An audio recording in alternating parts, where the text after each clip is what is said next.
Hi, I'm Janet Fielding. I played Tegan in Doctor Who. The Fiveish Fangirls.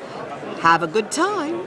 Hello! I just want to say hello to the Fiveish Fangirls. No, that's wrong. I want to say hello to the Fiveish Fangirls. Yes, that's right. Yes. Yes, that's Yes, correct. that's Anyway, correct. hello. Hello. Hello. Hello. Hello. That's 5 hellos to the Fiveish Fangirls. Bye.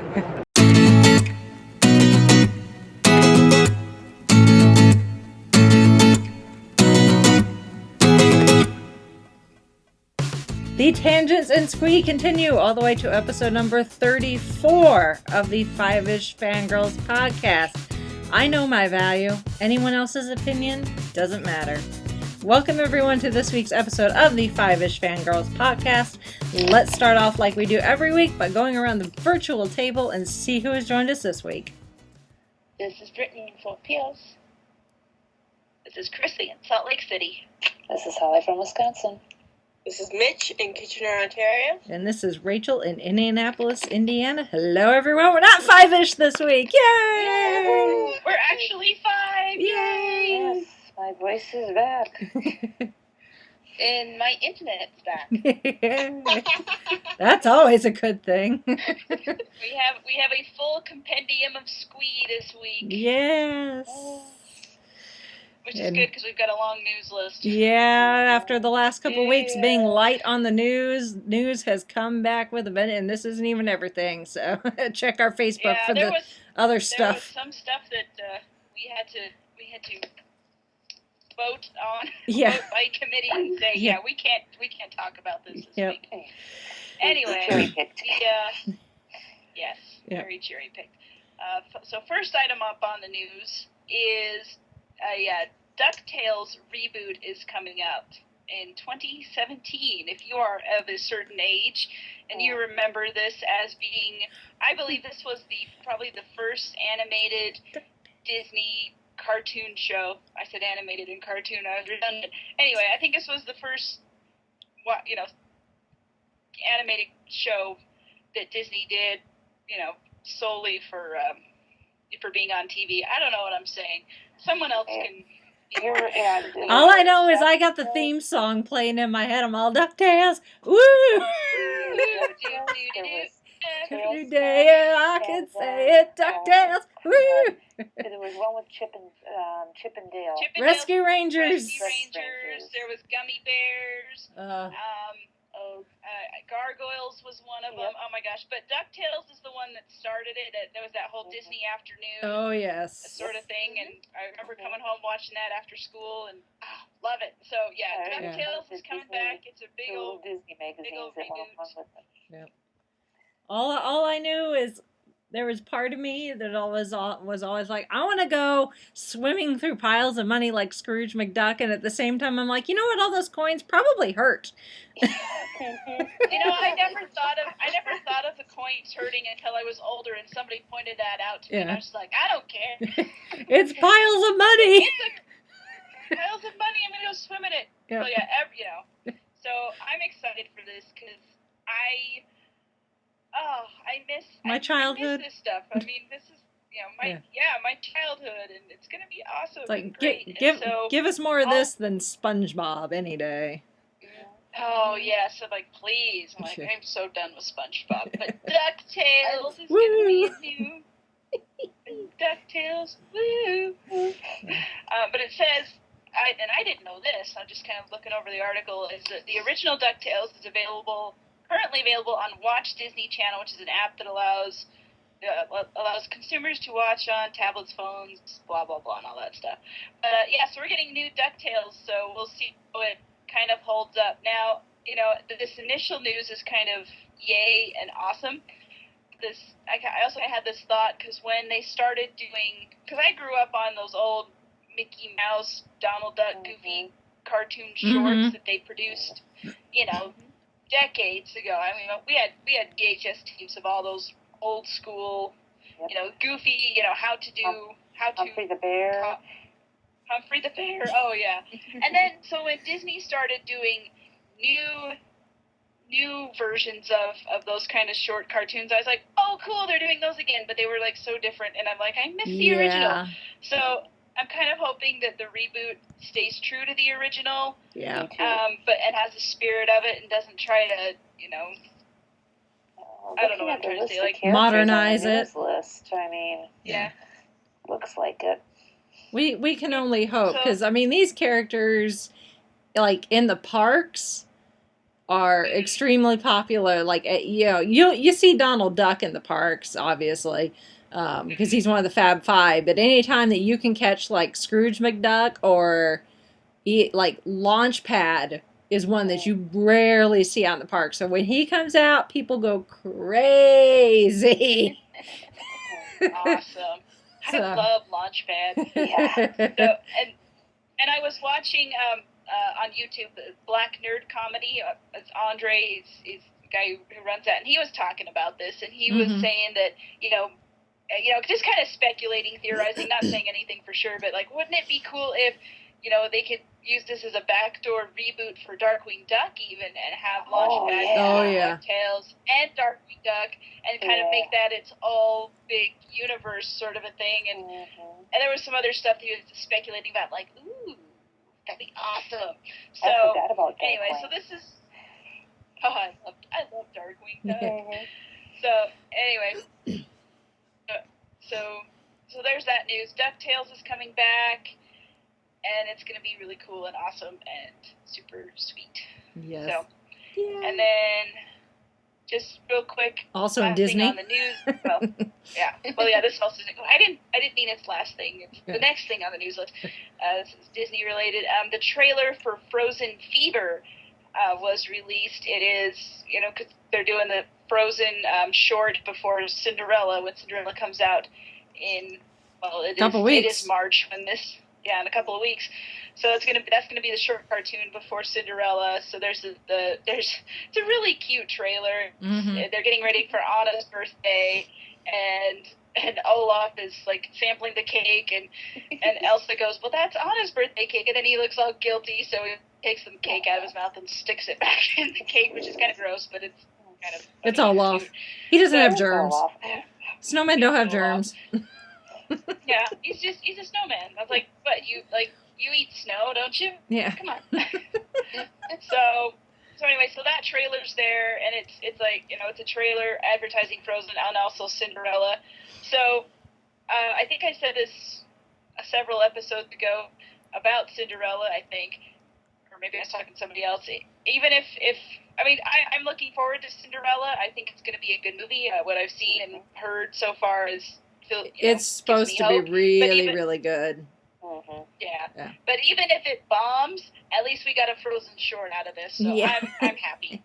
And then I was also thinking, because Once Upon a Time is going to be starting again tomorrow, I was like, but wait, how does this fit in with the Once Upon a Time continuity? Oh, wait, we don't know how much time passed between the end of Frozen and the start of the events of Frozen and Once Upon a Time. So it still works. It all comes together in continuity and canon, even though it doesn't intend to, but it works. It works for me in my head. So anyway, timey-wimey. It's all Disney. It all works out. I'm happy. So, lots of things to be excited and look forward to. If you're not sick of Frozen yet. Which I'm not. And I know some people on my Facebook page are like, we got another Frozen thing. Why? And I'm just like, shut up. I'm enjoying this. If you can't go see Cinderella right away, Cinderella opens up on the 13th of March. Expect bootleg copy recordings of Frozen Fever to be up on YouTube sometime on the 14th. Yep. Pretty much. But you didn't hear that from us. Nope. Yeah. Nope. Yeah. It won't be coming from us. I'm just saying in general. Although I didn't realize Big Hero 6 was out on DVD already. Until I was at work today. And I was like, very good. I guess I need to go buy that. I love that movie. Oh, it's so good. Yeah. I finally got to watch it on the plane to LA last week, or 2 weeks ago. Yeah. And they have the Feast short, and that is cute. Both now Yeah, Academy that whole time I Award was winning. Feast Yes, won. both of them. Feast won for Best Animated Short, and Big Hero 6 won Best Animated Feature at the Academy Awards last weekend. So Yep. just And tuck that in there. as much as I disdain the Academy Awards, I do have to say they got that one right. Yes. And honestly, and I could go on a long old tangent about it's Disney. They have a tradition of excellent animation, and that just proves it. Yep. That they're still winning awards. They may have kind of got lost in the weeds for a few years, but when it matters, they come back and they do good work. Yep. That and after it won, seeing all the images of Baymax squeezed into a tuxedo. Yeah. I love Baymax. I need to get a Baymax plushie or one of those Funko Pop vinyls of Baymax. It's like I want a you Baymax. have Baymax in one arm and Groot in the other. Yep. Just squeeze them. And I need that baseball cap that Tadashi wears in the movie. Yeah. Well, there's a But cute, there's a story behind that. there's a cute Tumblr thing going around with the chip for Baymax for Frozen. Anyway, we need to move on because we have way more news. So Yeah. Okay. Continue Yeah. on. Next on the news list. Next piece of news. The BFI has announced a tribute event to honor Verity Lambert. The British Film Institute has announced a tribute event to honor Verity Lambert, Doctor Who's first producer. Lambert produced the series from 1963 to 1965 and went on to become one of the most successful producers in British film and television. The tribute event is being held as part of the Women in Film season and will be followed by a brief retrospective of some of her rarer titles, including The Norman Conquest, Comics, and Achilles' Heel. The 90-minute panel event will take place April 1st at 6:10 p.m. at the BFI South Bank and will be hosted by Richard Marson, who is writing a biography of the producer, Drama and Delight, the Life of Verity Lambert. Guests include Joanna Lumley and Linda LaPlante, and the discussion will be interspersed with clips from many of her most memorable productions. Cool. So if you're in London and you can go to that, it sounds like it'd be a really cool thing. Yeah. And I want to read this book this biography Yeah. that is being written, because Verity Lambert fascinates me for some reason. Yeah. Well, from what little we saw in the Adventures, was it Space and Time or Time and Space? yeah. Space and Time, I think. Yeah. Space and Time for the document. Man, that makes me want to find out. Dig a little more into her life. Oh yeah. Which is probably why we're getting more of this stuff, and there's probably a lot of research that they didn't even use for the docudrama for Adventure in Space and Time, but they still do that research, so they probably get to use it for other things like this biography and for this tribute event too. So it's awesome. Yeah. So yay, Verity. Yep. Yes, yay, Verity. Alright, our next bit of news is Arrow and Flash. The superheroes will team up. Team up series is in the works. DC Comics superheroes are uniting in a potential new drama series at the CW, a spin-off from hits Arrow and the Flash that will feature several fan-favorite reoccurring characters / actors from both shows.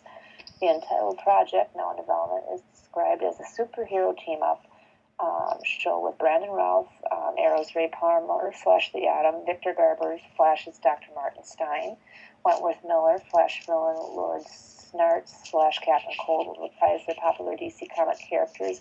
Will also include Katie Lilith, because their Arrow character Sarah Lance was killed off with her sister Laura Lance taking over as the Black Canary. It is unclear whether Lotz will play the same or new superhero. Sounds interesting. Yeah. See, when I read this news, it said Katie Lotz was going to be in this. I'm like, how? Yeah. She died at the beginning of season 3 of Arrow, so I'm kind of wondering, maybe she really isn't dead. Yeah. Maybe she's only mostly dead. I don't know. Well, it is the comic book universe, so you know how it is with death. That is true. That is very true. Well, either way, I'm excited because the Flash, the spinoff worked out really well, and you can kind of tell that they're grooming Ray Palmer to be in a new spinoff of his character. Works out well. Which his character is growing on me. I have to admit, I do kind of like him more than I did initially, and the fact that they're including. You still what? I still don't know if I trust him a whole lot, though. I don't know. I still have a weird feeling with him, but who knows? Maybe I'm wrong. Well, he's kind of turned out to be the DC Universe's Iron Man. That's what I said. Yeah. So anyway, we'll see. I think DC is doing well with the TV, with putting their characters on TV, and I say the more success they have, it can only be good for the fans and for those of us who are enjoying this. So, give us more. If it's successful and it keeps doing well, definitely. I mean, I wouldn't mind if Felicity would pay a visit on this one either. Yeah, that's true. I would totally be all right with that. And I'm sure they do more crossovers and stuff like that. So it's all, Keep it's it all in the part of family. the universe. Oh, yeah. Yep. And I know there was talk of maybe even getting the Supergirl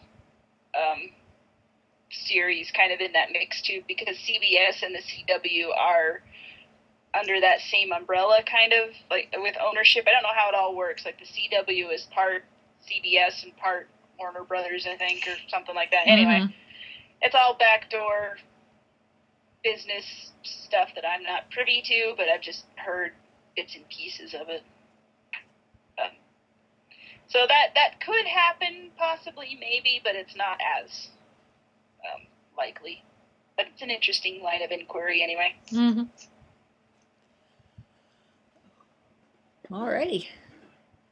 Moving on. And next up is there's more Star Wars goodies. It's coming out. Lego Star Wars, a Lego animated series of Star Wars is coming out. It's in the works. I'm sorry, I can't read. In a 6-part miniseries, Lego Star Wars Joy Tales will retell each of the original and prequel Star Wars movies from the perspective of C-3PO and R2-D2. The Hollywood Reporter brings us news of this new animated series. Apparently, it will start from after the Battle of Endor, with the droids telling their own versions of events to an assembled audience, starting from the Phantom Menace and ending with that Ewok party. It sounds really interesting. They're going to condense all 6 movies into 6 Lego animated episodes. Hey, yeah, sure, why not? A 6-part Fine. Why not? Well, and Does it say anywhere how long each episode is of the 6-part miniseries? I don't think it did. I read somewhere it was supposed to be like 22 minutes each. So I don't know. Wow. Good luck. They're going to try and condense 2 hours into 20-something minutes. Well, think of it this way: the droids aren't there for everything. That's true. Maybe they just kind of say, and Luke killed the Emperor at the end. Yeah. Or, just shorten it to something like that. Yeah. So this is going to be more of a comedic take on it, because, they're the droids and they're kind of... And it's Legos. And it's Legos, so you can, be a little bit more jokey about it. Yeah. So it's going to be very much an abridged, condensed version of it where they're telling stories. So they're not going to be able to see everything. You're not going to have all the character development. It's just going to kind of be kind of funny and silly. I think we'll get some R2-D2 kind of banter. Yeah. Oh, I hope so. I'm sure we will. I'm sure we will. It's amusing considering one of them only does beeps. Yeah. Yeah. I'm sure that this will probably be working on the assumption that you've seen the movies and know the story. So Yeah, probably. This is the first time you've been exposed to the story of Star Wars. So yeah. It's kind of like those condensed, movies in 5 minutes, or those kinds of things. Yeah. The internet can do it. The official channels can do it as well. Yeah. More than anything, I'm sure it's going to be promotion, a way to help promote the new movie. So. Oh yeah, get people back on. And you know what? Maybe this version of Phantom Menace will actually be kind of entertaining. Good. We can only hope. Oh, there's not going to be too much of Jar Jar, so. Jar Jar and the droids didn't really interact, so we may be good. That's true. Although I saw this comment on one of the articles that was talking about this. They said maybe what they can do with Jar Jar is like what they did with Kenny in South Park and just have him get killed in the most creative ways every week.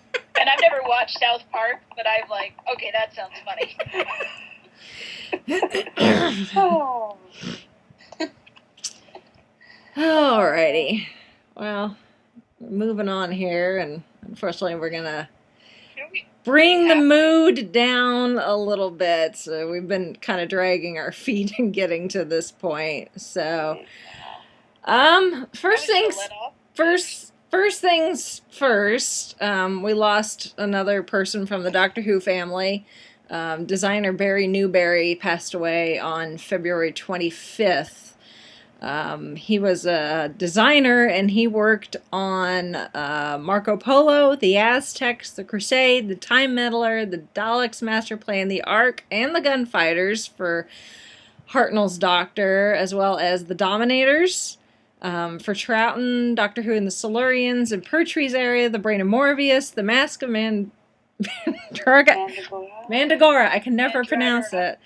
And The Invisible Enemy for Tom Baker, and The Awakening in Peter Davison's era. So he had his hands in there. He contributed to the first serial, so that would have been Unearthly Child. Yeah. So yeah, he had a hand in quite a long time of the classic series. Yeah. Mm-hmm. So, but always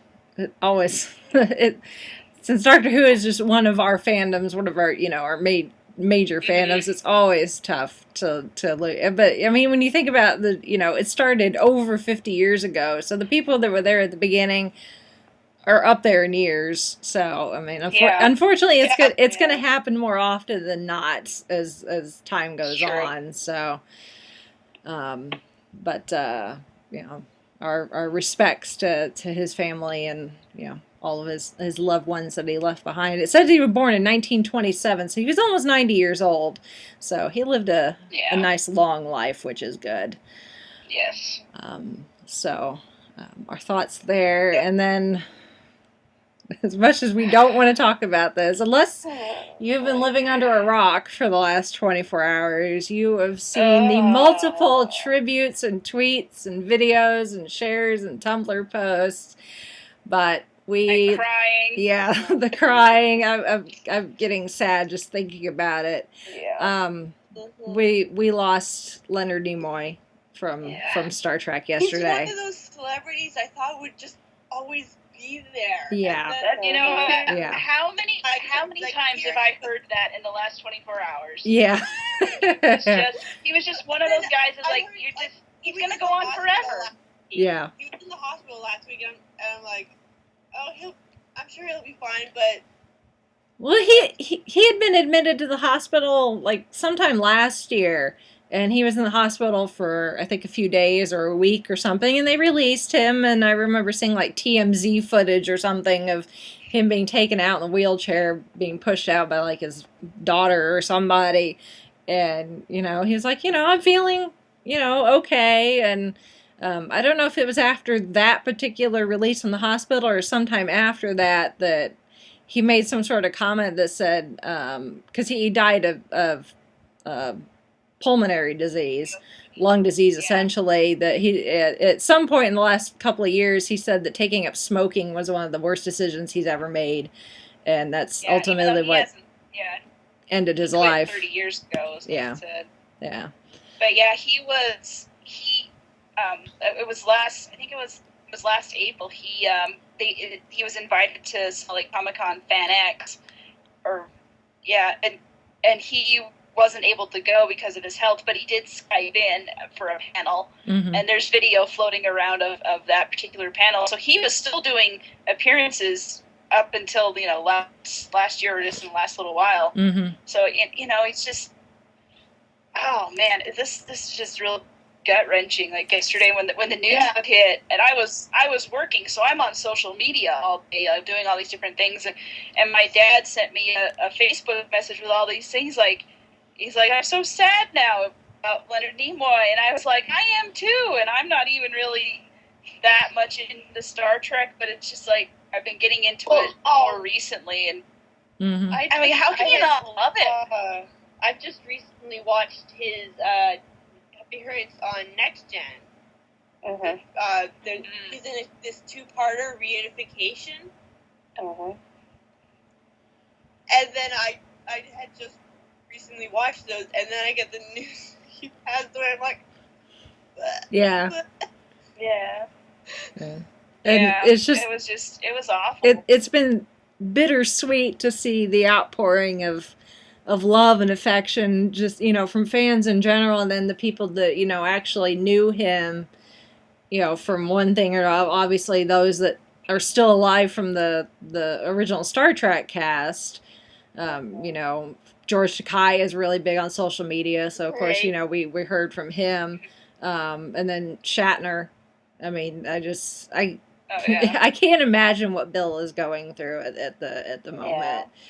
So, and I saw a picture on Facebook yesterday, and it was it was two pictures. There was one, and it's a shot of them sitting around this table in the original series, and it's you know, they're all having a conference. And there's another picture, and it's just Captain Kirk sitting at the table, and I was like, I was like, that's the one that just because it's Kirk and Spock and McCoy and Scotty and Scotty, and you know, the three out of the four are gone now. And then there's the one that some of you have reblogged of, like, a picture of the original series bridge crew with the people who have passed on grayed out. Yeah, I saw that one. That one I was like, oh, ow. Yeah. So, yeah, we've got Shatner and Takei, and Nichelle Nichols is still around, but I'm just looking at them like, that is so sad. Is Walter Koenig still alive? He is, but I mean, I saw him a couple years ago, and he did not look very well. But I mean, he was chatting with people and, you know, signing autographs and stuff. But physically, he did not look that good. But I mean, that doesn't necessarily mean that much, I guess. But yeah, I mean, we've got what, 4 of what you would consider main cast left, so it's up there with like the original cast from Doctor Who. It's like, you know, we've got Carol Ann Ford and William Russell, and that's it from, you know, the original TARDIS crew. So oh my gosh, I'm feeling so morbid now. Yeah.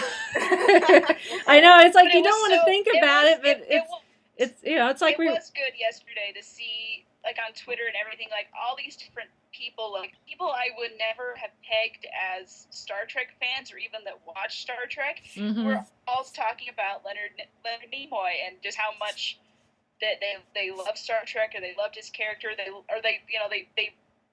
posted some of his other stuff, like the Ballad of Bilbo Baggins. I saw that video I don't know how many times it's floating around, and yet people tease William Shatner about doing Rocket Man.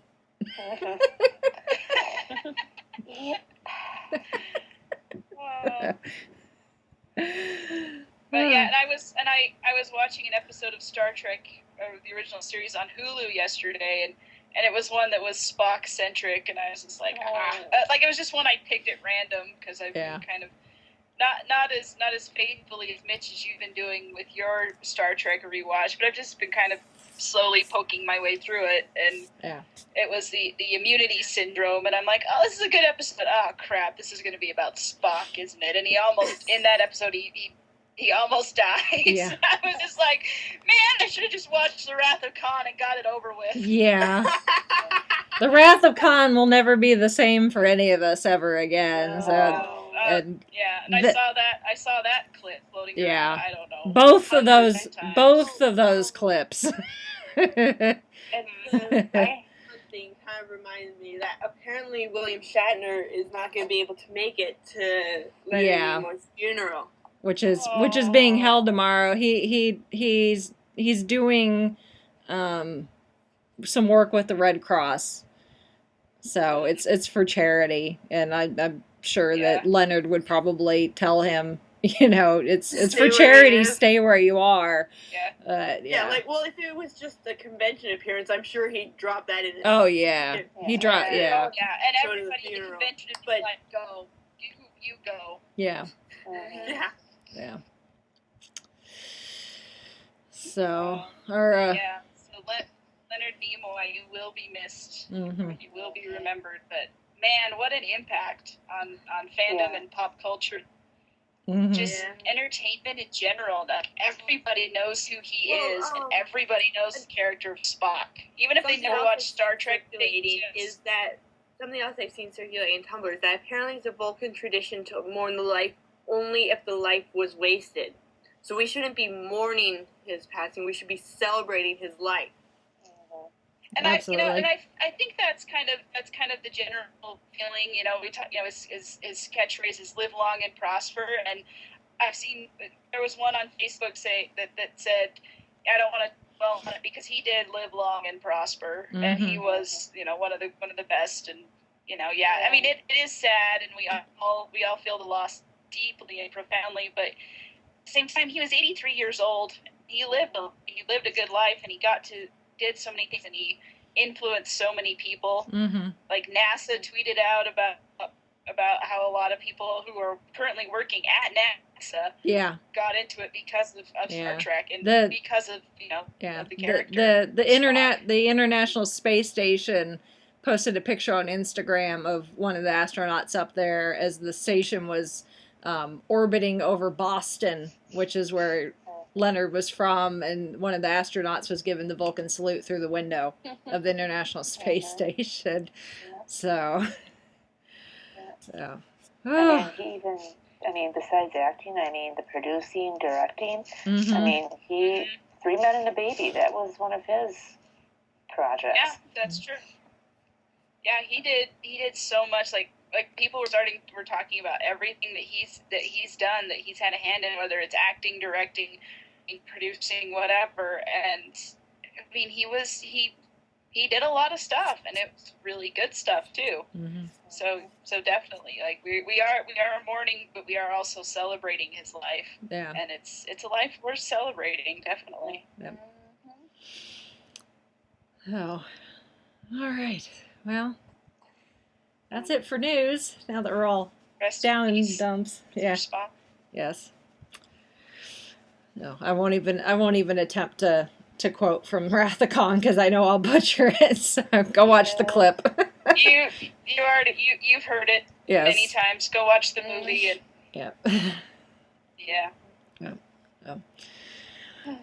All right. Well, moving on to something that not necessarily sad, but got, I know, at least for a few of us, had our squee in a tizzy, especially after the finale last week. Very fitting, as we mentioned. Well, actually, we won't move on to that quite yet. Few more bits of housekeeping. Don't forget, this coming Saturday, the 7th of March, we will be watching The Avengers with Marvel with Friends. So very excited for that. To use hashtag Marvel with Friends, hashtag The Avengers for that. So 10 p.m. Eastern Standard Time, we will be doing that. I'm very excited because it's my favorite one of the whole bunch. I'm going to be talking along with it while I'm going to be watching and tweeting and quoting all at the same time. It's going to probably be fun for my husband to watch. So it's worth it all. Yeah. we've been slowly building up to this one. I'm like, finally. Not that the others haven't been fun, But, it's just, when you get to your favorite, you're like, yes! Yes, definitely. So that's coming up. So next Saturday, the 7th of March. And then, obviously, we're recording, it is the 28th of February, so it's the last day of February, which means a new month, and that means a new photo challenge. Yep. Which, first, before we talk about that, I just want to say thank you to everyone who did the ABCs of Once Upon a Time. Had a lot of fun, and according to some of the tweets I've seen, we might have gotten some new people who actually want to watch Once Upon a Time thanks to our photo challenge. So, yay! Go us! Yay! Yep.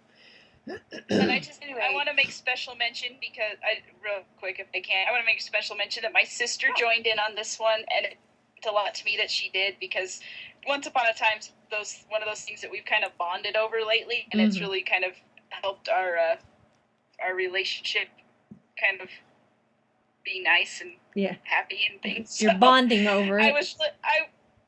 And she's been through a lot in her life, and it made me happy to see her participate in something like this. So, yay for that. Just on a personal note. Yeah, that is awesome. Yep.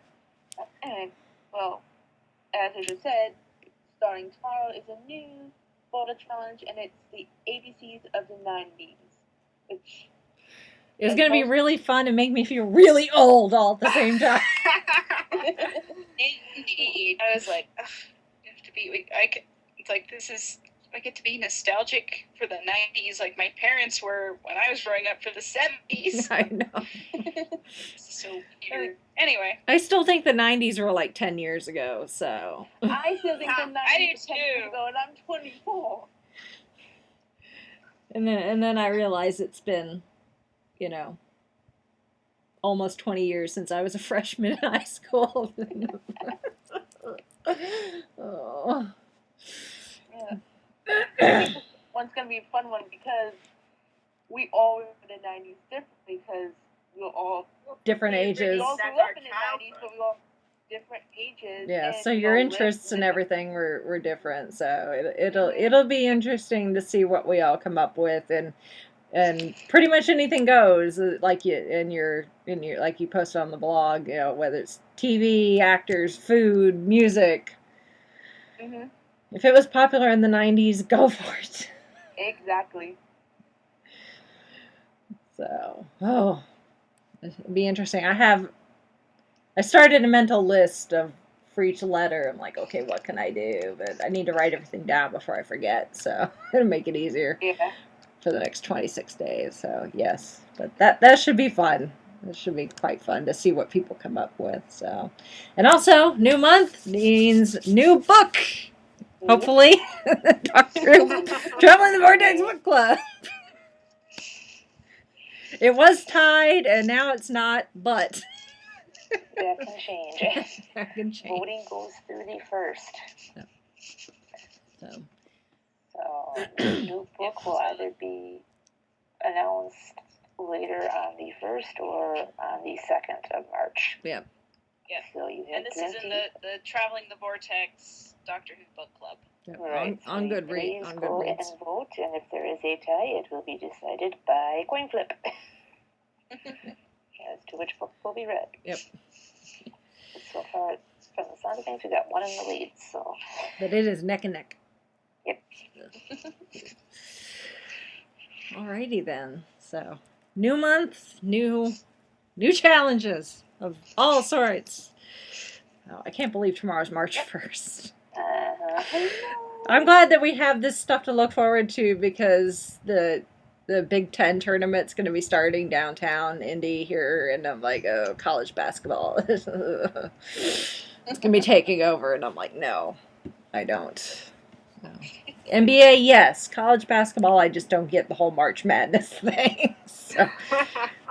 March Madness is when I get into college basketball. General, so. Yeah. Yeah, well, you're Canadian, so you guys have hockey and curling. If it doesn't involve ice, it doesn't exist. It should be fun though, because I know last year the Big Ten tournament and Comic-Con happened the same weekend, and I didn't go to Comic-Con last year, but I remember driving to work, because I drive right by the convention center, and the convention center and Bankers Life Fieldhouse, which is our basketball stadium, there are several blocks away from each other, but like the mall is kind of in between the two. So if you drive by the mall, last year you saw somebody dressed as Sailor Moon, and then and somebody with her dressed as like Deadpool, and then going the opposite direction on the sidewalk will be people, dressed up and down in like Purdue like basketball jerseys and hats and everything. Sports and geeky fandom, we're all cut from the same cloth. Oh yeah. We're very enthusiastic about something. Things. Yeah. It's the same kind of enthusiasm, just about different things. That's okay. Yeah. It doesn't matter what sport it is, whether it's basketball or football or hockey or curling or whatever the heck it is. Yeah. It's just funny because, with Indianapolis, we're we built a new football stadium, a new convention center, and all that to have like these conventions and these different events, but then to have them occur at the same time, it's like, opposite ends of the spectrum. Like we had Wizard World Comic-Con last month and the NFL Combine happening at the same time. So. It's a fan's dream come true. Like I'm into sports and I'm into geeky stuff. Me too, to a point. They can coexist happily. Yes, they can. Happy, and it's all good. And if anybody tells you different, they don't know what they're talking about. Yep. I've never understood the need for them to be exclusive. I get not everybody's into the same things, but I'm like, we don't have to fight about it. Nope. Just all enjoy. It's all good. It's just another fandom. Mm-hmm. Yeah, exactly. That's my take on it. Anyway. Yeah. You may feel different. Yeah. It's okay. Yeah. Anyways, moving on now. One more thing. I want to give a nice little shout out to Keith, who is not Keith from Traveling the Vortex, but Keith from Who North America, who I talked to earlier. They had their open house today, and I went in to buy some stuff. I got a bag of jelly babies. Whoop! Woohoo!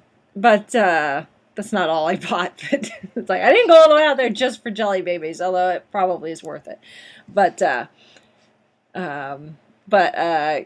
Keith from Who North America stumbled across our podcast over the week, and apparently it had nothing to do with the fact that we've been trying to get people to take note of their Kickstarter campaign that we talked about last week's show. It was completely separate from that, but he stumbled across our show and said he listened to it and he liked it. But I talked to him for a few minutes when I was at North America today, and introduced myself, and got talking about the podcast and the convention and Comic-Con and all that. So, he thanked us for the plug, and their Kickstarter and their GoFundMe are still going, although they since last week. At least on their Kickstarter, they'd only gotten like a couple $100, and now they're like halfway on their Kickstarter. So I don't know how much of that we can take credit for, but it's good to hear that they're having success. They're having success. So again, if you find yourself with a little bit extra cash, you can send it their way. That would be awesome. Support a local business. So, a family-owned business, because Keith and Janie are just like, they're the nicest people in the entire world, and it's great what they're doing for Doctor Who fandom here in Indiana, where we don't really have a whole lot of stuff for that sort of thing outside of Hot Topic. So, hello to Keith and anybody else he may have told about our show. So, thank you, and again, we'll put links to their Kickstarter and all that, help them out. So. And the shop was hopping today when I was in there, so that's a good thing. It's a good sign. So yes, definitely. now that we've gotten through all that, we told you it was news came just avalanche down the pipeline after the last couple weeks. But back to what I was saying. Agent Carter is done, unfortunately, and we're all a little sad. We're happy that Agents of S.H.I.E.L.D. is coming back, but we're all sad that Peggy is no longer to be on our TV. But she went out in a blaze of glory, in probably the best way possible. In a blaze of glory. Yeah, in a blaze of glory. But they left it open for her to potentially come back, which is great because I hope she does come back. So, obviously, we talked about the premiere episode several episodes ago when the miniseries started, but the overall story, which we touched upon again when we talked about the premiere, is Peggy's working for the SSR. And not in the same glamorous capacity as she was when the war was actually going on. She's been relegated to pretty much a secretary, collecting lunches and getting coffee and taking down notes and answering phones and that sort of thing. Until Howard Stark shows up one day and asks her for her help. His collection of inventions and just weird things that his strange little mind had managed to come up with had been stolen and were being sold on the black market. And so Peggy goes out under her boss's nose to help Howard and try, because as far as the SSR is concerned, Howard Stark is a traitor to the United States and is helping, and becomes, they are after his head on a platter. Yeah, and Peggy's helping him, going to try and help him clear his name, and in the process of all this, uncovers something way bigger than just Howard's house basement being broken into. Goodness, how do we tell this? Russians. That Russians are where it really ties into which makes sense since after World War II, the Nazis are defeated. Yeah. So now the big enemy is the Soviet Union and the Cold War and all of that gets tied into. And one of the big things I love about this that I was not expecting to see at all was the origin of the Black Widow program. And I didn't even know it had a name, really, until they showed.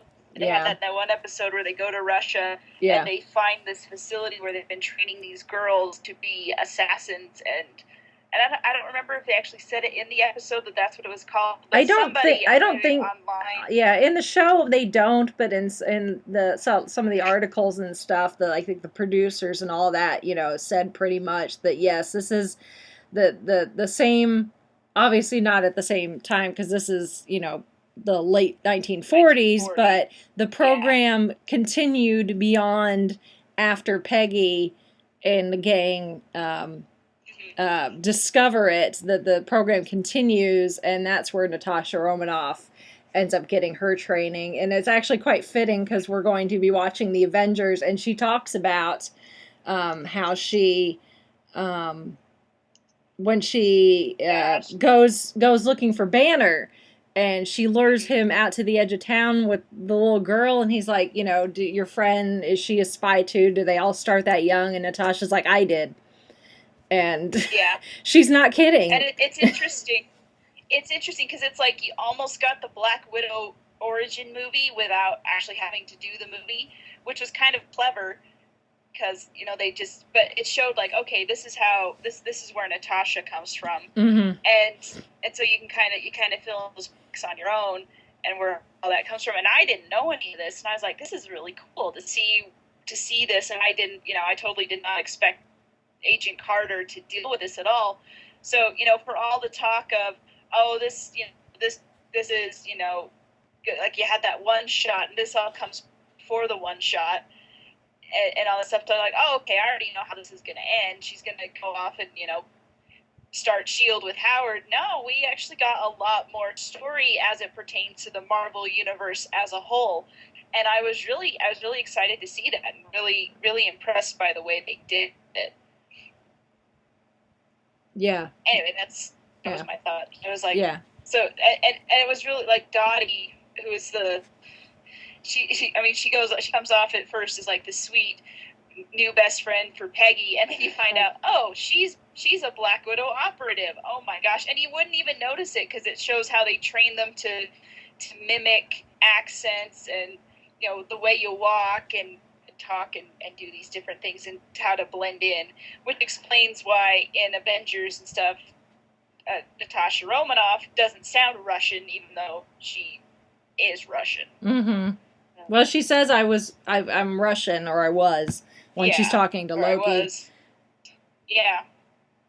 Yep. But even though I'm just kind of like, yeah, I don't buy it. But now I understand now why. it makes way more she sense. Is good at blending in. Yeah, it makes way more sense. So there's these Russian assassins, these female assassins, and Dottie specifically, who ends up moving into the same building that Peggy moves into after her when her previous apartment gets broken into and her previous roommate gets killed. It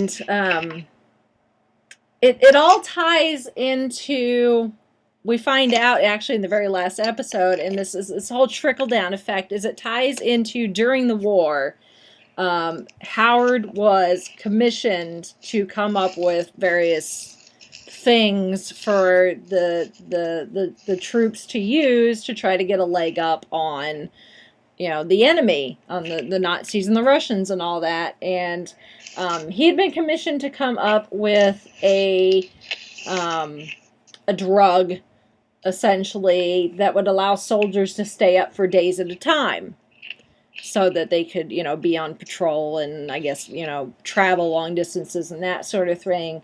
But the drug has the unintended side effect of creating the same effects you would supposedly get if you're sleep deprived up after a certain point. It actually reminds me of an episode of House, actually, that there's a gal that, like, doesn't sleep for, like, 2 weeks, and she goes, like, her body just, like, shuts down.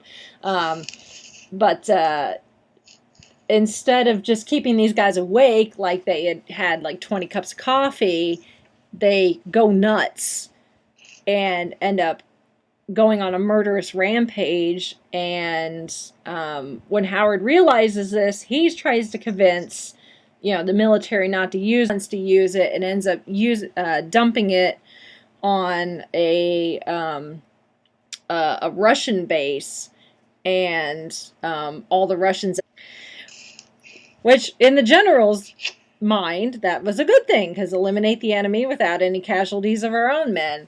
They call it the Battle of Fanau is what it's called, and it's been this mystery for years that how did all these all these troops die without any evidence of, you know, like gunfire or grenades or anything, and, you know, no other sides had any casualties.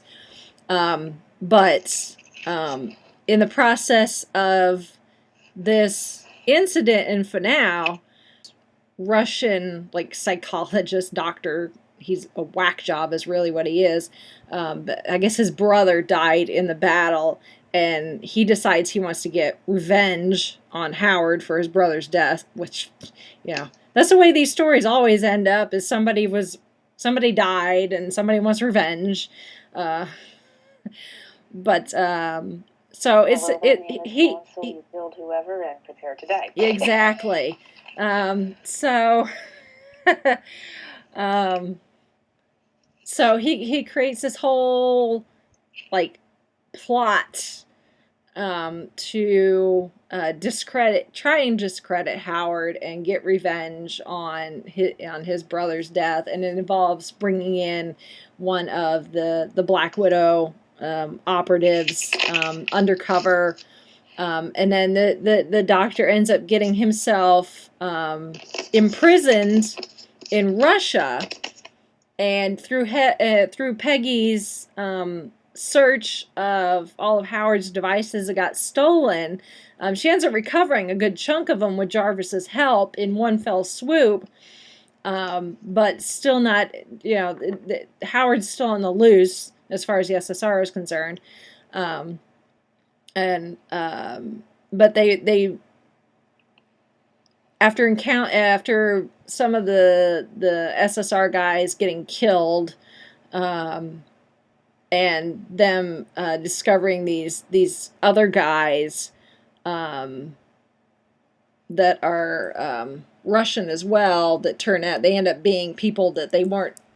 They ended up being people other than who they said they were. They were using a false identity, because they supposedly both died in the battle of Fanau, but apparently did not. After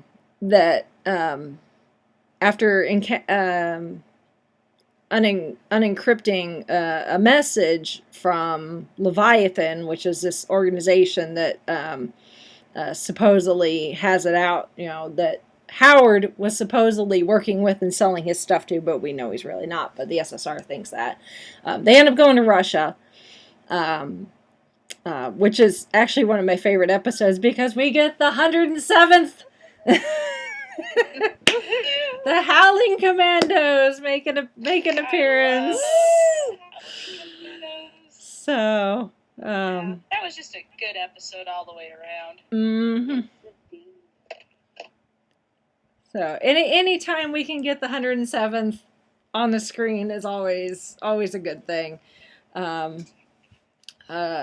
and especially after we just watched Captain America: The First Avenger for Marvel with Friends. Isn't it nice how that worked out? We planned it that way, really. It's like we knew. But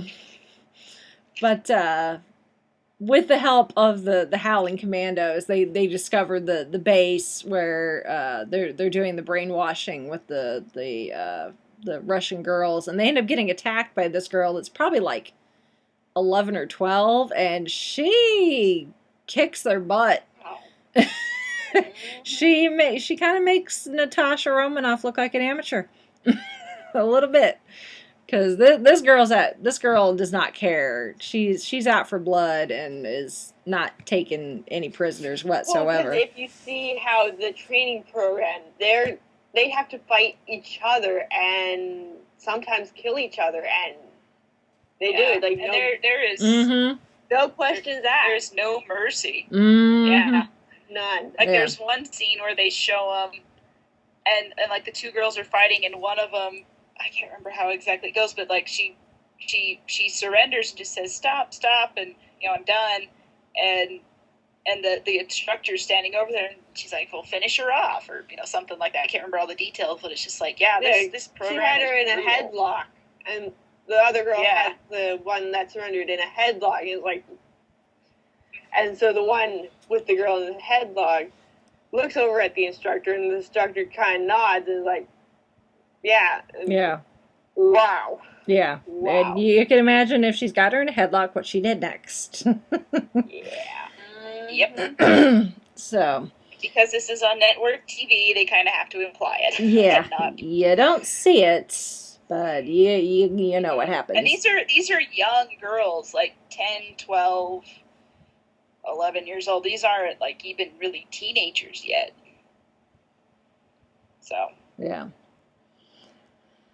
But in the process of getting to this base, they discover some prisoners that supposedly have been there being held by Leviathan, and one of the prisoners ends up dying, but the other one, Dr. Ivanko, is that how you pronounce it? Something like that. Yeah. Good enough. Yeah. They end up rescuing him and taking him back to the United States because they think he can help, because he was being held there and he may know stuff about Leviathan. But we find out not long after that, once he's back in the States and in the SSR offices, that he's not a prisoner of Leviathan. He's actually from Leviathan and is there to cause chaos from the inside. And he's we see in flashbacks of him actually working out in the field, that I guess he had been working as like a psychologist, and I think probably like a counselor for guys out, soldiers out in the field. But he'd been developing this technique, this hypnosis technique, and he gets called in when there's a soldier that's brought in that they need to amputate his leg, but they don't have any way to anesthetize him because they're so low on supplies. So they convince Ivanko to use his hypnosis technique on this soldier so that when they go to amputate his leg, he won't feel anything. The doctor realizes how effective his technique is and decides to start using it on various people inside the SSR. I'm never going to ever be able to hear the word focus and think of it the same way even if it's talking about a Ford Focus, all I'm going to hear is focus, focus, and this Russian voice in my head. Oh. It's kind of like Enlightenment, the Doctor Who story with the one pirate lady. Yeah. Yeah. Or the crystal on the ship. Yeah. Or in Agents of S.H.I.E.L.D., you will comply. Yes. But which actually that makes sense, but we'll get to that actually here in a little bit on why that makes sense now. I totally did not think about that, but now it makes sense. See, you make connections when you start talking about it. Yes, the connections are being made. But essentially what the technique is between, I guess, just a combination of his voice and him talking in kind of a soothing manner and using the same word focus over and over and over again and twiddling his wedding ring, which anytime he did it made this sound. I don't know if it actually does make a sound, like if his ring actually is more than a ring and it actually does not make that sound, or if they just put that in there for our effect, us viewers. Because that one time at the very end where he had his hands up and Sousa was coming at him and he was using his voice and trying to hypnotize Sousa, he didn't touch his ring because his hands were up. Yeah. So, because the whole time I was watching it, I'm like, don't you have to do the thing with your ring? But it turned out, no, he doesn't have to, or at least that's what he thought. And then Sousa just like, I had earplugs in anyway, so it doesn't really matter. Yeah. But it's a combination of talking and gestures and repeating the same word over and over again. And he gets the person into a hypnotic state where they think that they're doing something different than what actually is occurring. And he can give them instructions and they'll carry those out, but they don't realize that that's what they're doing. Like one of the guys that he does it first on, is he convinces a guy to take him to the SSR lab so that he can take some of Howard's stuff, including this drug that we've been talking about, midnight oil, as Howard called it. But because I guess when the person comes out of the hypnotic state, they realize what has happened, and he didn't want this guy to go ratting on him. This guy, after convincing him to let him loose, programs the guy to go to the bar, have a few drinks, and then walk out into traffic and get hit by a truck. Really good drinks, like you said, like top shelf. Yeah, stuff. yeah. So I get not just any drinks, but like treat yourself, basically. Yeah, that may have been that may have been a combination of, well, it's gonna be the last drink you ever have, so treat yourself even if you don't realize you're doing it, And maybe people will think, oh, he walked out into traffic because he was drunk. Because he was drinking real premium stuff. It's probably a little combination of column A and column B. But that's the kind of influence that this guy has. And unfortunately, he ends up. And like the way the scene plays out, it's kind of like you realize what's about to happen before it really happens. Like, you see where this is going. Yeah. And it's like, oh my god. Yeah. And you want to look away, but you still. Yeah. Yeah, but in the process of our crazy psychiatrist now being out in the public with Howard's midnight oil, he manages to convince the SSR that Peggy's a traitor. And at this point, they already think Peggy's a traitor anyway, because they figured out that she was the mysterious blonde at the nightclub, and is probably the person that was there at the docks and phoned in the found artifacts of Howard's and all this. So the clues had been there, and they finally pieced it together and realized that at the very least Peggy has been working behind their backs, and they end up arresting her, which dumb. Because she really needs to be out there because she knows what's going on. Of course they don't believe her at first, but it's actually her turning in the vial containing Steve Rogers' blood that convinces them that she's telling the truth, as much as they don't like it. Because she showed them up, and of course, they're all egotistical so-and-sos. Yeah, and they don't want to admit that they're wrong, and we're chasing, barking up the wrong tree, trying to take in Howard Stark. But she ends up convincing him that she's telling the truth. But unfortunately, it's a bit too late for Dooley, their boss, because he ends up getting hypnotized by the psychiatrist. Yeah, that was a tough scene. Yeah. Yeah. Chief Dooley ends up in this vest of Howard's that was supposed to help keep soldiers warm, but the problem is that Howard wasn't able to get it to regulate, so eventually it would stabilize the power source. Yeah, to stabilize the power source, and once you have it on, there's no way to take it off. And there's no way to cut the power source. And eventually essentially Dooley was going to burn. His body temperature was just getting so hot, and it was starting to burn his skin, and he was just, turning red and sweating and all that.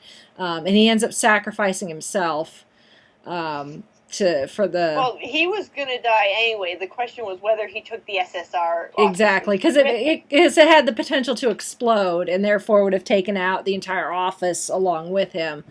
So he ends up jumping out a window and exploding on the way out. Saving everyone else in the SSR, but sacrificing himself, unfortunately. But that's kind of the catalyst to get the finale going. And Dottie and Ivanko, or Ivchenko, I still don't know how to pronounce it. The doctor, the psychiatrist, I don't want to call him the doctor because that's just wrong. Yeah. The psychiatrist, our crazy psychiatrist, have gone to the cinema because they want to make sure that the drug, the midnight oil works. So they stick a canister of it in a baby buggy and roll it into the movie theater, park it, turn the canister on, Dottie leaves. They shut the door, block the door so that nobody can get out, and then we get to watch the entire movie theater tear each other apart. It's kind of gruesome, actually. It's really hard to watch because Dottie leaves the baby carriage there with the canister in it, and to everybody else, it's a baby carriage with a baby in it. Yeah, or, that's what they think it is. And like later when the SSR comes to kind of clean things up, and one of them, I think it was Sousa. Yeah, it was Sousa. He noticed the baby carriage, and it was tipped over, and you could just see it in his face, like, oh my gosh, there was a baby in here. Like, what happened? But it really wasn't. That was just the way she disguised it. But it's still like, it's really hard to watch. Yeah. Like, there are some scenes in this show that are just like, whoa, you went there. Like that woman getting dragged backwards along the aisle. Yeah. Mm-hmm. That too. Like, people are like, they're literally tearing each other apart. Like, they're poking eyeballs and biting off pieces. Oh, it's kind of gruesome for regular TV, primetime TV when you think about it. Yeah. So. I mean, they didn't show anything too gruesome, but there were a couple of shots of corpses where there's like really deep fingernail marks. Yeah. Well, and then later we get that one scene with the couple, being angry, and it's like, just be glad you missed the show. And this is happening. This is happening in the movie, and like apparently there's nobody working the concession stand, so there's nobody to hear it happening, and they don't realize anything's happened until this couple that the husband apparently took too long parking, and his wife is nagging him because she thinks they're going to be late, and the usher, is taking them to the theater, and they realize that the door is like barred shut, and they open the door and they see just these bodies everywhere, and it's like, and you're like, be glad he took forever to park. Yeah. Your hubby won Husband of the Year many times over. Yeah. And he didn't even know it. Yeah. I bet she never complains about that ever again. We can hope. Take that. Yeah. We can hope. So that gets us to the finale, and it's a mad rush against time at this point. Howard Stark is returned, and he explains to them what happened with the battle finale, and where this midnight oil came from and all that. They first think that the psychiatrist wants to kill Howard and get his revenge that way, so they set up this press conference, and Thompson is talking to the press, and Howard's feeding him lines because they're telling the press that Howard's been exonerated and has been helping him with their investigation, and Howard's all like, we're humbled by his genius, which parallels an Iron Man scene. Yes. Yeah, I was thinking the same. We watched Iron Man 2, and there was that senator giving them the medals and everything. Yeah. I was like, and there's a GIF set of that parallel I saw on Tumblr. Yeah. The only difference is Thompson can be trusted. We now know that the senator's Hydra, but yeah. That's for another story, another day, probably. But it's all connected, Rachel. It is. You've seen the hashtags. And there are shots fired, but they realize that their intention is not to kill Howard, but to create a distraction so that they can get their hands on Howard. Which really, after all this, Jarvis needs some new training. If he's going to continue to be Howard Stark's butler. Granted, with any luck, it won't be this crazy, but considering it's Howard, I doubt it. Because I mean, some of the stuff that he was going through, I'm just like, him and Gemma, oh my God. Yeah. If you're going to hang around with this bunch, you need to learn to defend yourself, and you need to learn how to lie, and you need to learn probably how to use a gun, and otherwise you're not going to last much longer. You just need to send him to the Black Widow's School of Assassins just to kind of toughen him up a little bit. Yeah, but only send him for like a day or two, not too long. Not too much. Not the full course, just a couple of days. Yeah. Just a weekend retreat. Yeah. But I'm sure Jarvis is a fantastic butler and always makes sure that, Howard's shirts are freshly pressed and fresh flowers are always available and the lawn is perfectly manicured, but the man cannot lie his way out of a paper bag.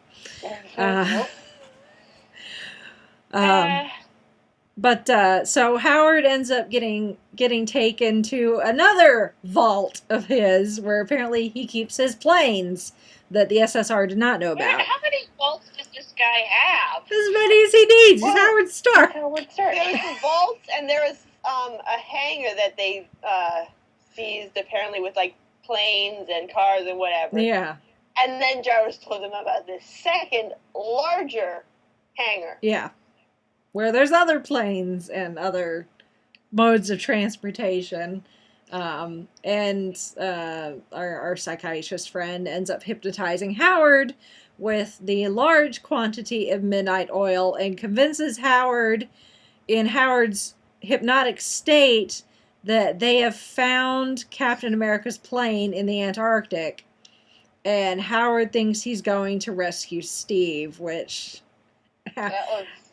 After watching Captain America recently, that just kind of gets you right there. It's like, I know. Even though and this whole thing, this whole thread of Peggy missing Steve, it hasn't overpowered the story, but it has been present throughout all the episodes. Like there's just these little moments of Peggy thinking of Steve, or there's just she's mourning him. She hasn't really had a really good opportunity to do that since he his plane went down over the Arctic, and because she finds out Howard's kept a sample of Steve's blood, and she holds on to that, and all these little things, and it's just like to have that be the finale. That Howard thinks he's going to go rescue Steve and bring Captain America back. It's just like, oh, did you have to? And yes, they did. Yeah. And it's just so. It's not emotionally manipulative. It makes sense in the story. Oh yeah, yeah. But it was just it was a good way to end it and a good way to put that. The whole the whole thing of getting Howard in that trance is, as he was telling Howard to focus, he's having Howard focus on one of his biggest regrets and failures, and we find out that that's Howard's biggest regret is that he wasn't able to save Steve, and that really humanizes Howard Stark, which is good because you need that for the character development, because as far as we know, he's just this billionaire playboy philanthropist with a lot of but in his case the philandering is something else. It's it's more like philanderer instead of philanthropist. Well, he is. There is a bit of the philanthropist, because all his inventions were things that were supposed to be good, like all these weapons were things that were supposed to be good, but they went wrong somehow. Yes, he was trying to. Yeah, he was like the vest that killed Dooley. It was supposed to be something that soldiers in cold climates could wear, and they would stay warm, and they wouldn't they wouldn't have to, they would be able to pay attention better. Yeah. Whereas it didn't work out very well. No, it became basically a bomb vest, pretty much. And it's like, okay, Howard, I get that some of your inventions don't work. Why the heck are you keeping them if they don't work? Yeah. Which at the end, he finally does say, "Yeah, I'm going to go destroy all this stuff." It's like, good answer, Yeah. buddy. I'm sure, like a lot of tinkerers, he put them aside and they're like, I'll work on that later when I have time and Yeah, I guess look so. at it But again. It's kind of like when it gets stolen, it's like, yeah, what do we do now? yeah, yeah. And we find out that all of this stuff was stolen, and was how they knew to steal it is because approximately 6 months prior, he had gone out on a date with Dottie. Of course, he doesn't remember Dottie's name. Yes. He knows that he went out with And her. and it wasn't Dottie. Well, her name wasn't Dottie, but it was her. Yeah. Like it was in her capacity as spy, assassin. Yeah. Whatever. Yeah. He takes her to the hangar, that particular hangar, to impress her, and in the process he's like, "Oh, you should see what I have at home," because he's had a couple of martinis and loose lips. What was it saying? Loose lips sink ships. Which perfectly illustrates why the Black Widow program exists the way it does, is because women are easily ignored, and they even say that. I can't remember how it went, but they say it, and they kind of cut to Peggy doing something subversive at the SSR or something like that. It's kind of a cool little moment, just like, guys. Don't underestimate the chicken heels. And in the Avengers at the beginning, Natasha's interrogating this guy, but she's the one tied to the chair. Yeah. And he's the one giving her everything.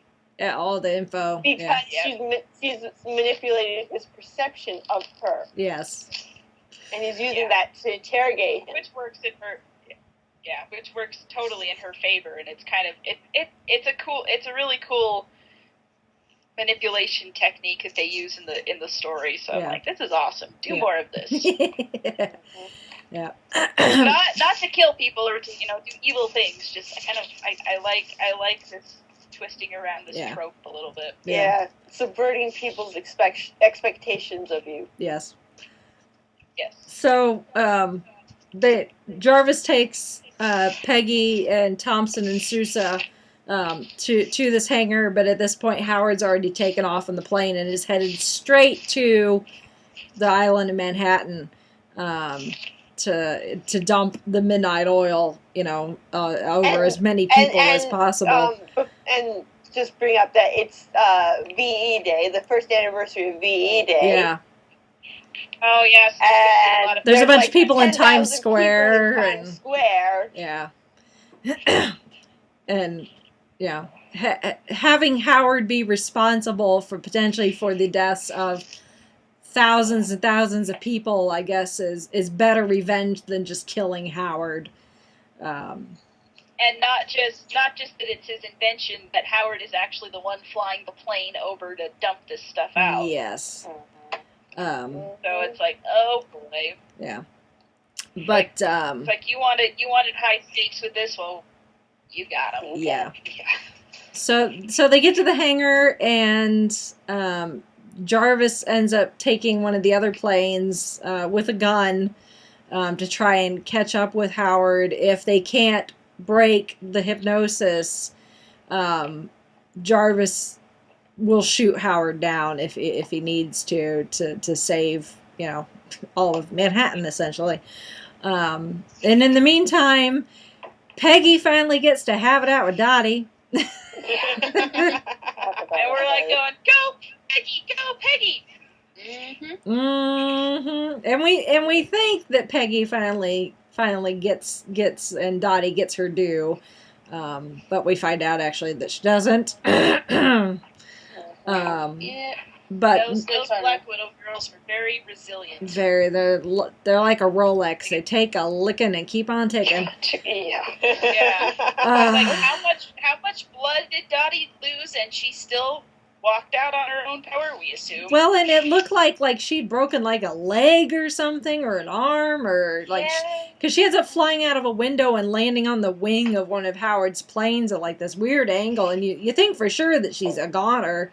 I thought she was dead. Yeah. Me too. I thought she was too. Yeah. I was like, okay, you're done. Yeah. And that's one of those things that, you know, they've left it open so that if it comes back, we may see, you know, what happened to Dottie? Where did she go? You know. Yeah. But Thompson. Because they show a shot from the window of her laying there, broken. I'm like, oh, she's dead. Yeah. She's dead. Oh yeah. Yeah. And then So she totally was. done. I'm like, okay, you're done. She was gone. With just a little pile of blood left behind. Yeah. And bloody footprints. Hydra agents. Yeah.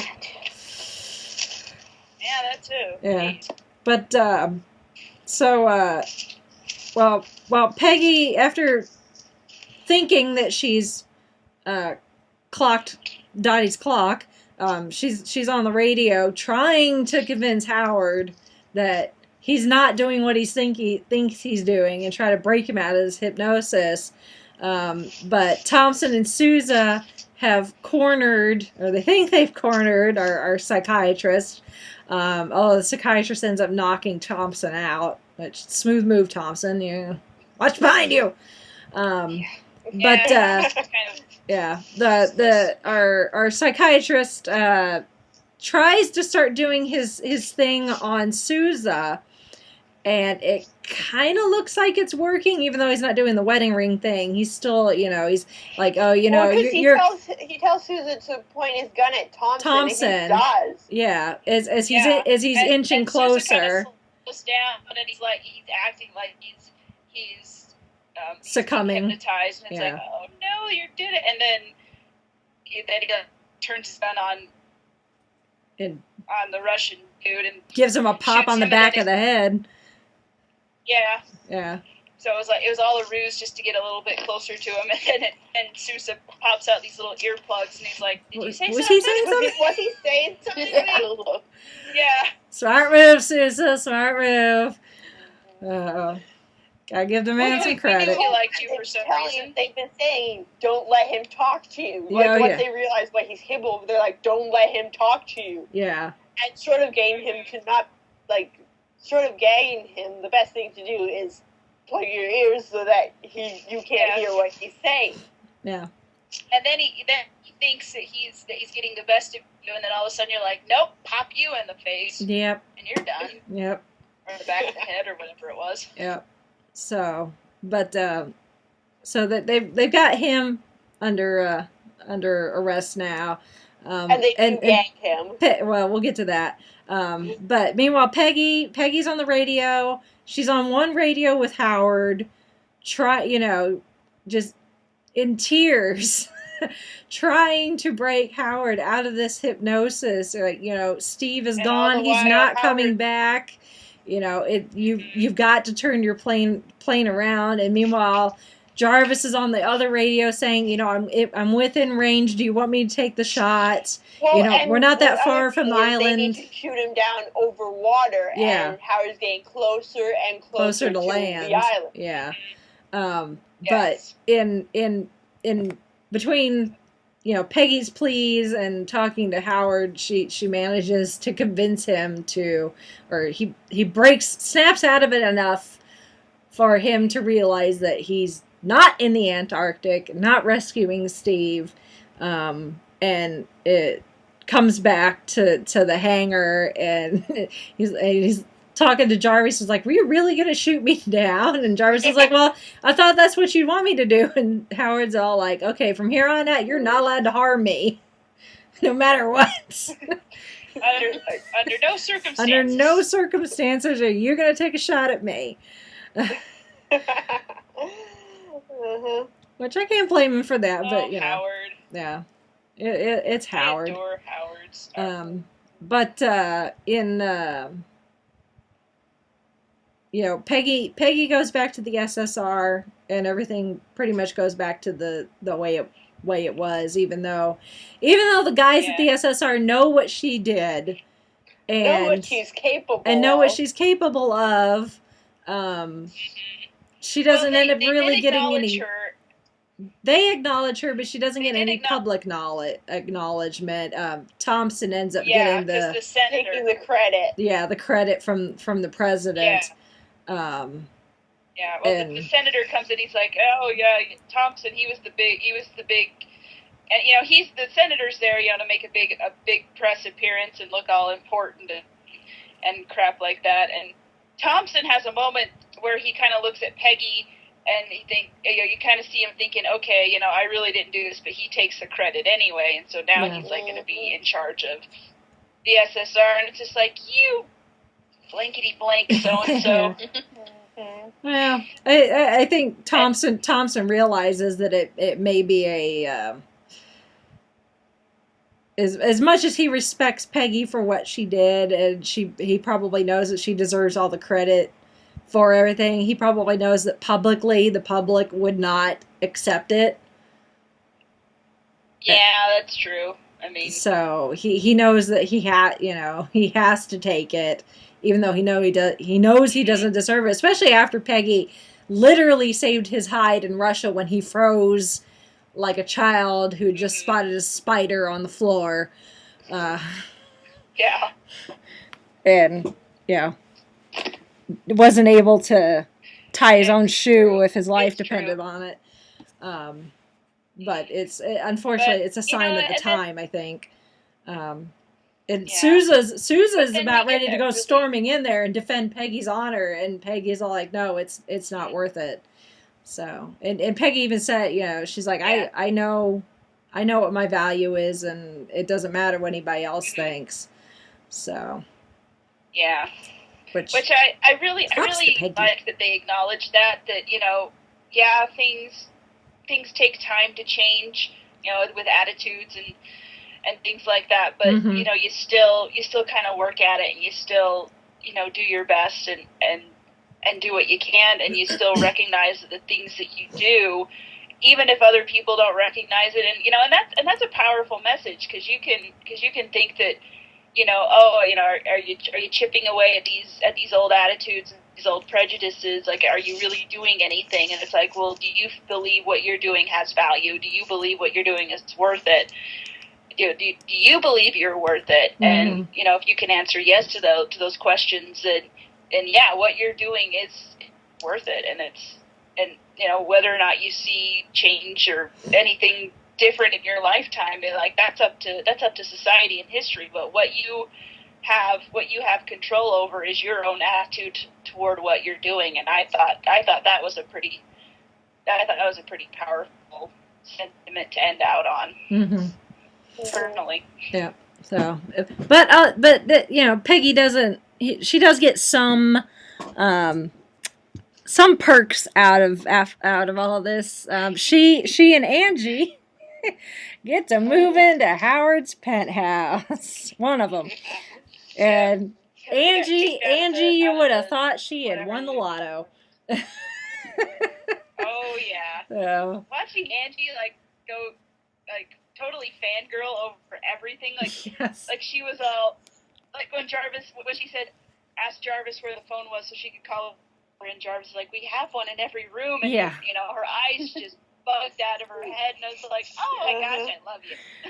and I love that that Angie gets more excited about that, yet the reason that they're there doesn't faze her whatsoever, because in the earlier episodes when the SSR realizes what Peggy's done and they're going after her, Peggy goes back to her apartment to try and get that vial with Steve's blood in it, and she ends up getting cornered, and she has to go out on the ledge of the building so that they don't find her, and Angie happens to spot her, and when they come into Angie's apartment, Angie puts on this performance to try and convince them to leave, talking about, Peggy left because her grandmother was ill, and she starts crying, and all the guys in SSR, these guys are really uncomfortable when a woman shows any emotion, let alone starts crying. Yeah. But the fact that Peggy's on the run, guys, and they're but the fact that Peggy's on the run and is hanging out on the ledge of the building does not faze Angie whatsoever. She's like, I knew you did not work at the phone company. Yeah. Well, She doesn't think twice about it. A lot of people ship Peggy and Angie. So. Yep, I've seen that. Yep. So, and there's this. I read this one story that takes place in post Avengers, and Angie is really old, and she's going out to see Peggy in the that home where she is. Mm-hmm. And she sees Steve a couple times on the train, and she explains about how their relationship and how it was frowned upon, but they still so they didn't show anything in public, but in private they were still like a couple, along with this guy Gabe, who is apparently from the comics, and so like it was like a polyamorous type living arrangement where they each loved both of the other people, and it was really sweet.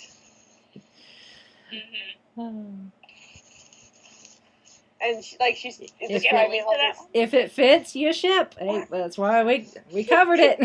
I'm not sure if I'll be able to track it down, but if I can, I'll link to that story. Yeah, if you find it, so people can. If I find it, I'll link to it so people can check it out if they like that sort of thing. Yeah. So. Because not everybody does. If nothing else, you can. At the very least, Peggy and Angie are BFFs till the very end. So, and now they've got a telephone in every room. So, but I know, it's like slumber parties every night. Yeah. And I kind of like that Peggy has this friend who just gets so excited and so just loves everything that she sees and gets so excited about it, because she's seen a lot of tough stuff, and she is in a field where she has to be really hard and tough. I still had I still have it open on my phone. Oh, well, there you go. So. Oh, well, there you go. Perfect. Copy the link. But what? Yep. Link in our document for this show. Yep. All right. We'll link it. Perfect. Works. Cool. But yeah, what I was saying is I like that Peggy has that outlet for. Because her job is highly stressful. There's a lot of stuff going on. People die so often, and there's always this risk. But now she's got this friend. She's got Angie, who's just like, she kind of helps her remind her why she's fighting. What she's fighting for, why she's even doing this in the first place. Because I imagine when you're in that kind of environment, there's high stress, and then you see people who are like going around their normal lives completely oblivious, and you can get really frustrated about it, about like why do I have to shoulder this burden, why can't someone else, and why am I doing this? And then you see someone like Angie, and you're like, okay, yeah, this is why we're doing this. It's not just it gives a meaning behind what Peggy has gone through and what she's lost, but then she also realizes that she's made a lot of gains. Like, Jarvis is her friend, Angie is her friend. She's, Howard is a friend. Like she even says, yeah, he's Howard. She even says like Howard is the only one who really believes in her. Because there was that scene where in that one episode where she was being interrogated by all these guys at the SSR, even Sousa, who was kind of, maybe you ship Peggy and Sousa, maybe, but now I'm kind of. I think Sousa ships Peggy and Sousa. Yeah, probably. I think that was more what it was, but it's like, he even lost faith in Peggy because different things, and it's like Howard is the only one that's really stuck with Peggy through everything. Yeah. kind of thing. And if I didn't know it was Howard and Maria later that that they get married and have Tony, I would be all like, Howard and Peggy, go. But I'll take their friendship. Yeah. I want to see more female friendships. Friends, yes. Even as much as they understand each other, I just don't see Peggy putting up with Howard. That is true. Like there'll be moments like, oh, these two would be so cute together, and then Howard says something and like, nope. Yeah.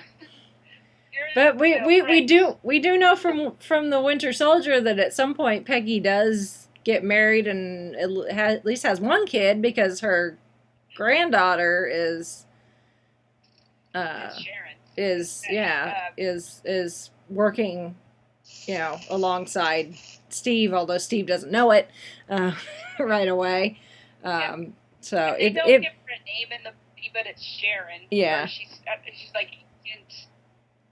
I can't remember the number now. Yeah. It's Agent something.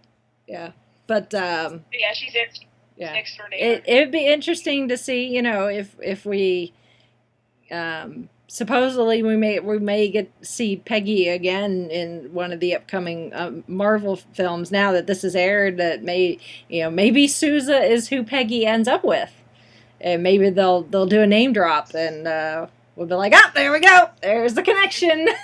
Yep. So we shall see. We shall see. Goes. But speaking of the movies, so we after Angie's excitement of moving into to one of Howard's homes, Jarvis gives Peggy back the vial of Steve's blood, and tells Peggy that as far as Howard is concerned, it got destroyed. So he doesn't know that Jarvis had it. And gave it to Peggy, but Jarvis thought that Peggy deserved to have it and, could do with it what she wants. And she ends up dumping it into the East River off the bridge, which was, again, bittersweet. It's Peggy's way, I think, of saying goodbye. Finally saying goodbye to Steve Rogers, and hopefully. She'll always remember him and love him and all of that, but, to move on through her grief and move on with her life and eventually move on, hopefully, romantically, which, considering she's got a granddaughter, we know she does with someone. But we end the episode and the series with our friend the psychiatrist, now under lock and key, and gagged, very Hannibal Lecter-esque, with his mouth wired shut, and he's in prison garb, and he's put into a cell, and the jailer is all like, "Oh, did you say something?" Poking fun at him because now he can't talk. So they put him in this dark cell. And he sits down on the bed, and he's just, he kind of sits there contemplating, this is now his life, and his grand plan for revenge on Howard Stark has failed and all this. And it turns out he has a cellmate, and we don't see him at first. We hear a voice, and it says, oh, it's not that bad. The food's pretty, isn't bad, and, they treat us pretty well. And the guy gets up from his bed and out of the shadows. And I lost it. And Chauncey was like, he was like, wait, what? And I was like, it's Zola. Yeah. Like when I heard the voice, I was like, that isn't Zola, is it? Until you see him, and it's like, but, well, yeah, he was in the SSR's, lock and key after they got him from the train in the first Avenger, but still, it's like, it's Red Skull's right hand man, and it's like, and he's now in a jail cell with this crazy psycho hypnotist psychiatrist guy. And Zola apparently is aware of our psychiatrist friend's hypnosis technique, and not so subtly hints that he would like to learn more about it and thinks that it would be useful, and then hands pencil and paper over because the doctor can't talk. So written communication is going to be their utility, and then it ends. And we say recipe for disaster. Oh, and if you haven't made the connection like I did, like 20 minutes ago when we were talking, when I mentioned, Hydra's use of "you will comply," gee, I wonder where they got that technique from. Yep. The mind washing and the mind, the brainwashing and like what they were doing when in Agents of S.H.I.E.L.D. when Simmons was undercover at Hydra, what they were doing, what Whitehall was doing. It's like, gee, I wonder, now that I think about it, it's like, gee, I wonder where they got that technique from. And now we know. So now Hydra got their hands on a very effective mental brainwashing technique. Yep. So yeah, they're tying up all these little details and all these little things that you didn't know that you wanted to know how it happened. Well, now you know. Yeah. Yeah. It all makes sense. Hashtag it's all connected. Mm-hmm. Which is really clever. I love how they put all these little connectors in Agents of S.H.I.E.L.D. and Agent Carter to make the whole universe just click together. Now it's like things that we didn't necessarily need to have to make the stuff make sense, but it's like they're little Easter eggs that like, oh yeah, now I know how that works now. Mm-hmm. People who just watch the movies, they're like not really gonna care, but fans like us who are obsessed over these little details and think like, oh my gosh, I know where that is, and they're just little fun things for us to have fun with and to see and to anticipate.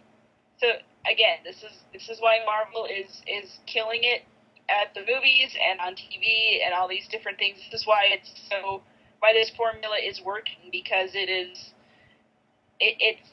connecting with that little fanish, detail-oriented mind that we all kind of share. Mm-hmm. We all kind of have, and we get excited about it. And it's like, yes, this is what we want to know, and this is how storytelling works nowadays. So it's all good. Yeah. It's all good, but I'm still having trouble just, my jaw was on the floor for I don't know how long, and just like I was smack, And it's so like with poor Chauncey, he gets beat every time that Agents of S.H.I.E.L.D. or this, they drop a bomb like that, and I'm like, it's the thing with the thing, and it's connected to the thing, and they want that reaction from you. They want to see that. That's what the show's going for. Oh yeah, it's working. Yeah, it's working. And you're like, give me more of this. And it's so cool because it's it's Marvel, and you think, all these actors, they're like, oh, you bring them in for just the one little cameo, and it's like they don't mind because it's Marvel and it's really successful, and you kind of think like, like I think back to the first season of Agents of S.H.I.E.L.D. where they had the cameo with Samuel L. Jackson at the end of Agents of S.H.I.E.L.D. It's like Samuel L. Jackson really doesn't do TV shows, but he did this. He did that cameo. Same with some of these other names that are like, you're like, oh wow, you thought you were gonna just do this one movie with this one character. Surprise, you're gonna do more, and they're like happy to do it. They're like, oh yeah, I'll come in and do just this one little bit. And Marvel's kind of becoming that franchise. Oh yes, because all these actors want to be a part of it, even if it's just in some small-ish way. It's like Doctor Who. Absolutely. Yeah, it's like Doctor Who. It's like, I want to be in an episode. Yeah. I don't care what make me random Cyberman number 6. Yeah.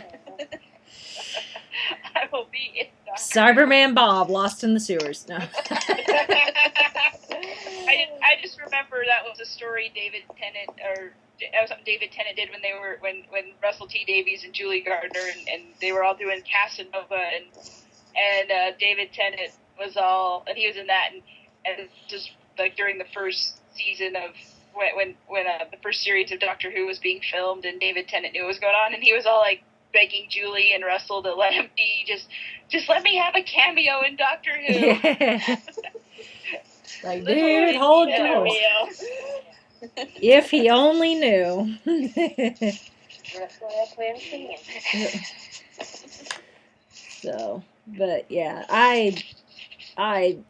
I hope that they can bring Agent Carter back. Whether we get more one-shots that tie stuff together, or Peggy makes more appearances in the cinematic universe, or we get another series. But just I want to see more. I want to see what happens to Peggy after this, between this and the one shot, and then the one shot to where we see her as old Peggy in Winter Soldier.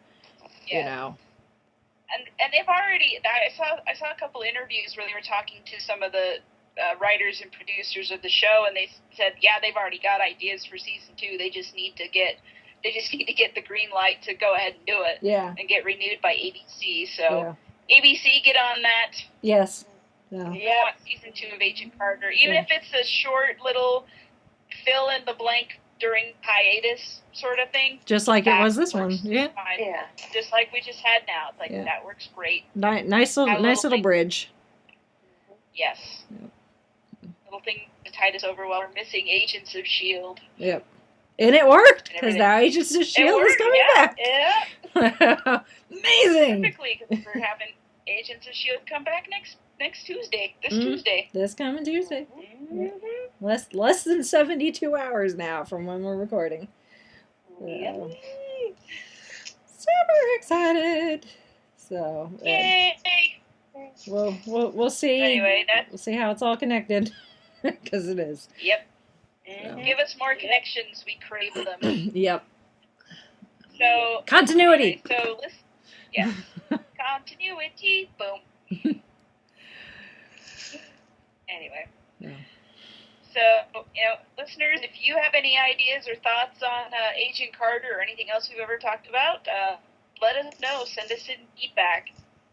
All of our contact information is at the fiveish.fangirlspodcast.blogspot.com. Mm-hmm. You can email us, contact us on Twitter, Facebook, Tumblr, or just follow us there. Mm-hmm. Whatever works for you. Yep. Get us on our YouTube channel. We're on iTunes. Support us on Patreon. All the links are there at our blog to do all of that. So we'd love to hear from you. And next week we're gonna keep the Marvel ball rolling. Okay, we will be talking about the premiere of Agents of S.H.I.E.L.D. So if you watch that and you have something to say about it, or just want to give a review and feedback, please do send us in with email. fiveishfangirls@gmail.com. Mm-hmm. We will gladly read that out, or anything else that you might want to discuss with us. We're not picky. You see, we cover a wide range of everything. Yes. We may need your feedback, because we all may be a pile of goo by Tuesday evening. So Yeah. We once upon a time, and we may it's like we're gonna get once upon a time, and we may be able to pick ourselves up in time for Agents of S.H.I.E.L.D. to come back on, and then we'll kill us all over pile again. So. We're dying. Give us more. Yeah. And don't worry, we will be covering Once Upon a Time, the premiere of season 4B as well. We're just gonna do that the following week. So we discussed it, and we're gonna keep things in the order that we've been doing things, even if the airing order is not necessarily the same. So we, at the very least, alphabetical. We'll claim it's alphabetical. Agents of S.H.I.E.L.D. A before O. So. They're both vowels. Yeah. But Add in Marvel's Agents of S.H.I.E.L.D., that's still alphabetical. yep, it still works. So that's what we're doing for the next couple of weeks. We're going to be talking 2B of Agents of S.H.I.E.L.D. next week, and then 4B of Once Upon a Time the following week. So. Yeah. And then the week after that, I know we probably have some new listeners who are Doctor Who fans, since Mitch was making the rounds at Galley. We will be talking about Doctor Who. That's at the end of the month. 10th anniversary. Yeah, at the end of the month. At the 10th anniversary of the return of New Who. So if you want to start thinking about the new series. So, what you want to say. We'll be doing so. If you want to send us feedback into that, we will read that out too. Yeah. So if you're a Doctor Who fan and you're wondering what the heck are these girls talking about, we're gonna get there. We're all over the Yeah. I should mention that I was at Kitchener Comic Con, and I met up with Michaela of the Web of Queer podcast, who is a Fiveish Fangirls listener, and she will be appearing on that episode of Hopefully. the Fiveish Fangirls. Yeah. As long as the stars align and schedules align, we'll be having a special guest. So that's in like 4 weeks or something like that. Yeah. The last weekend of the month, which pretty close to coincides with the anniversary of the return of Doctor Who 10 years ago. And if you're going to be at Indie Comic Con in a couple weeks, the weekend of March 14th, the 13th, 14th, and 15th, I will be there. I bought my badge, so there's no turning back now, even if at this late, 10 o'clock news hour, if Jenna Coleman was to pull out, I'm still going because I paid my money. You'll have a good time regardless. Oh, yeah, I will. I'm sure. But, so I will be at Indie Comic Con that weekend, all 3 days, all day, all 3 days. So, hit me up on the Twitter if you want to connect with me. I will. That's the easiest. So you can tweet me and we'll try and meet up. So. And all of our Twitter handles are listed at our blog too. So if you ever want to get in touch with us individually, you may do so. Yep. So.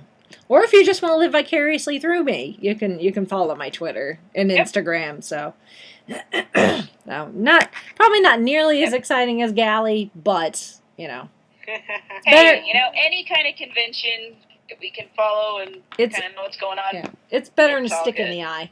So. Well, there's a lot of things that are better than a stick in the eye. As my grandmother would say, or one of my grandparents would say, better than a stick in the eye. So that's it. I think we've covered everything. That was a lot of news, a lot of housekeeping, a lot of And if we missed anything, watch our Facebook and Twitter. We'll probably talk about it there. Yes. Yep. Yeah. So, all right. Well, with that, we will sign off for this week. This is Christine Footfield saying goodnight. This is Chrissy in Salt Lake City saying goodnight. This is Holly from Wisconsin saying good evening. This is Nick in Kitchener, Ontario saying good night. And this is Rachel in Indianapolis, Indiana. In the words of Mr. Spock, live long and prosper.